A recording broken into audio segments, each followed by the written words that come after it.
সামনে রমজান মাস চলে এসেছে, সেহেতু নামাজের জন্য সুন্দর একটা হিজাব দরকার। তাই নামাজের জন্য এই হিজাবটি বানিয়ে ফেললাম। কোনো রকমের খরচা ছাড়া 1 টাকাও লাগেনি আমার এই হিজাবটি বানাতে। সো হ্যালো এভরিওয়ান, আসসালামু আলাইকুম। কেমন আছেন আপনারা সকলে? আশা করি ভালোই আছেন। আমি আলহামদুলিল্লাহ ভালো আছি। আপনাদের সাথে আজকে শেয়ার করব কিভাবে কোনো রকমের টাকা খরচা না করে নামাজের জন্য হিজাব টিউটোরিয়াল। মোর মতো যারা গরিব আছেন তারা বাসায় পড়ে থাকা পুরনো ওড়না দিয়ে এরকমের একটা সুন্দর হিজাব বানাতে পারেন নামাজের জন্য।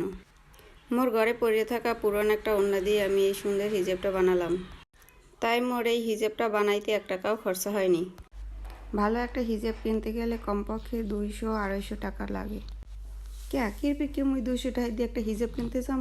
মোর অত ভাই টাকা কামড়ায় না। হেলে গিয়ে মুই মোর পুরনো ওড়না দিয়ে এই কাজটা সাইডে ফেলাইলাম।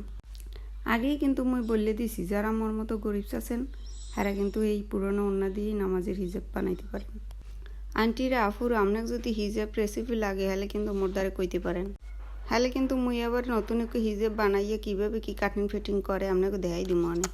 মোর ভিডিওকে যদি ভালো লাগে হলে কিন্তু লাইক কমেন্ট শেয়ার করে দিবেন অ্যান্ড সাবস্ক্রাইব করতে ভুলবেন না। ভালো থাকবেন সবাই, আল্লাহ হাফেজ।